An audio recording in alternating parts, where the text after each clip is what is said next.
Bon, allez, dites-moi tout. Combien? Combien vous voulez? On est entre nous, on peut se dire ça. Combien il vous faut pour vous sentir heureux? Je parle d'argent, hein, bien sûr.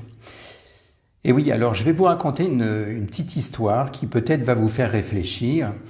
Alors tout d'abord, bonsoir. Je vais vous raconter une histoire qui va peut-être vous aider à cogiter sur le sujet, parce que c'est une histoire qui est finalement intéressante pour méditer sur le sujet de l'argent, du but de la vie. Peut-être que vous la connaissez, hein. Ça se passe au Mexique, dans un petit port de pêche. Et puis, il y a un petit monsieur qui profite du soleil, de la vie. Il est en train de pêcher des poissons pour sa famille, hein, donc c'est très bien.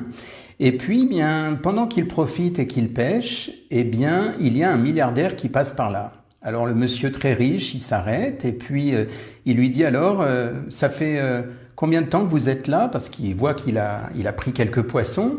Ça fait combien de temps que vous pêchez? Oh ben, pour ramasser ça, il m'a fallu 1 heure. Et puis ce que dit le riche, il lui dit, mais vous savez que si vous restiez 4 heures ou 5 heures, vous pourriez avoir beaucoup plus de poissons. Donc le pêcheur lui dit, ben oui, mais vous savez, moi ça me suffit, c'est pour ma famille et on a largement de quoi manger avec cette pêche. Et le milliardaire insiste, et il lui dit, mais oui, mais si vous pêchez davantage, vous pourrez le vendre, vous allez faire du profit, vous allez gagner de l'argent. Le pêcheur lui dit, oui, et après? Et après, eh bien, vous allez pouvoir vous enrichir, vous pourrez acheter un plus gros bateau. Et après, eh bien, après, vous allez même en vendre encore davantage. Et puis, la production va grossir. Vous pourrez même avoir une flotte à vous tout seul. C'est-à-dire que vous aurez plusieurs bateaux, vous allez faire plein de bénéfices, vous allez être très riche. Et le pêcheur lui dit, mais il me faut combien de temps pour arriver à ça? Le milliardaire lui dit, oh, si vous vous débrouillez bien en 10-15 ans, vous êtes très riche, vous avez une flotte à vous tout seul. Et là, le petit pêcheur le regarde et lui dit, mais finalement, ça me servirait à quoi? Et le milliardaire lui dit, grâce à cet argent, vous allez pouvoir enfin vous poser, profiter du soleil et vous pourrez prendre le temps de pêcher comme vous voulez, quoi. C'est génial. Et là, évidemment, vous avez, je pense, compris la chute de l'histoire, c'est que le pêcheur lui dit, bien, autrement dit, il me faudrait 10-15 ans pour faire ce que je fais déjà maintenant. Parce que finalement, ce pêcheur était déjà en train de profiter du soleil, de la belle vie, de sa pêche, et c'était largement suffisant. Donc voilà, c'est une petite morale, quelque part, par rapport à cette histoire, c'est-à-dire ne pas confondre les moyens et le but. Beaucoup de gens courent finalement pour se dire, tiens, grâce à l'argent, je vais avoir finalement le bonheur parce que je vais pouvoir mettre de côté, je vais être riche, je vais m'acheter ci, je vais m'acheter ça, et un jour, je pourrai me reposer.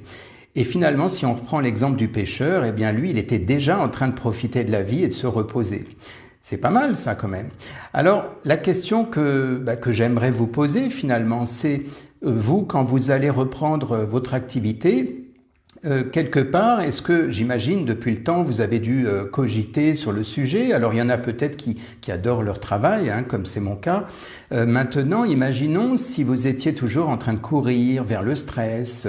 J'ai déjà évoqué ça, hein, on en parle souvent.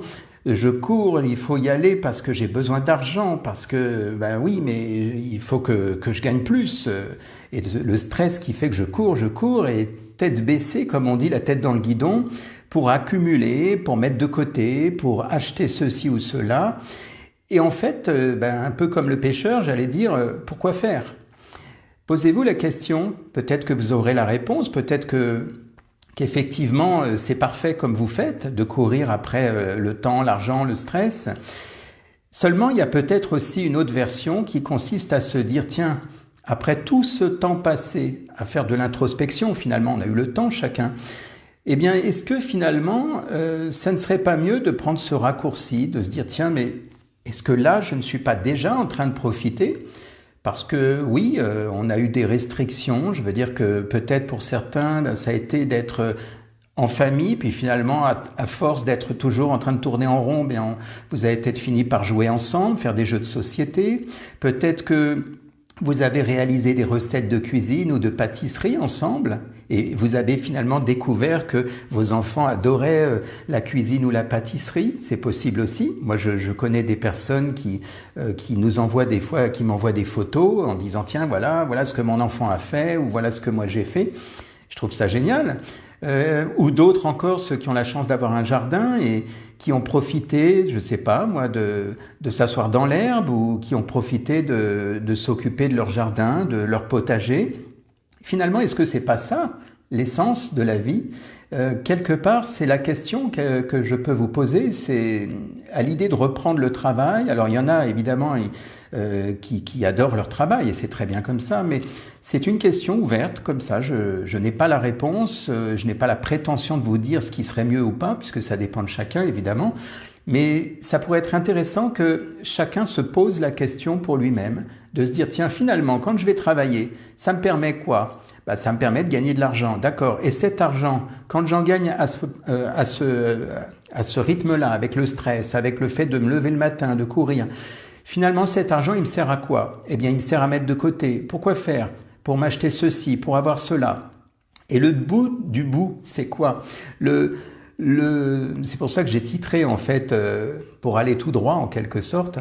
C'est la question à se poser, c'est ça. C'est finalement, quel est le but de tout ça? Est-ce que vous n'êtes pas déjà en train de vivre cet essentiel que vous cherchez à travers l'argent ou à travers le stress du travail? C'est simplement une question. Je n'ai pas la réponse. Peut-être que vous l'aurez ou pas. Je ne sais pas. En tout cas, je vous laisse cheminer avec cette idée en pensant à tout ce que vous êtes capable de faire aujourd'hui avec très peu. Alors, je ne parle pas des gens qui sont complètement à la gorge. Bien sûr, il est évident que, j'allais dire malheureusement, il y a aussi ces personnes-là. Mais je parle des gens qui, par exemple, perçoivent malgré tout un revenu, peut-être un chômage partiel, peut-être, je ne sais pas, et finalement se dire, tiens, est-ce que ça vaut la peine, là, à la reprise, de courir comme avant, de cavaler à fond, d'acheter plein de produits, plein de choses, histoire d'emmagasiner, histoire de me sentir, d'avoir une sensation, une pseudo-sensation d'être heureux. Voilà, donc petite réflexion du soir. Eh bien, tenez-moi au courant, n'hésitez pas aussi à écrire ici sur la vidéo, dans les commentaires pour me dire ce que vous en pensez, pour me dire si finalement cette course infernale après l'argent, ou le temps, ou le stress, eh bien, est-ce que ce n'est pas finalement pour arriver là où vous êtes déjà? Voilà, posez-vous la question parce que ça peut être utile de se la poser en ce moment. Peut-être qu'il n'y a pas besoin d'en faire tant. Et peut-être que en vivant avec un peu moins, eh bien, vous pourriez être un peu plus heureux, tout simplement. Bonne soirée à tous et réfléchissez bien.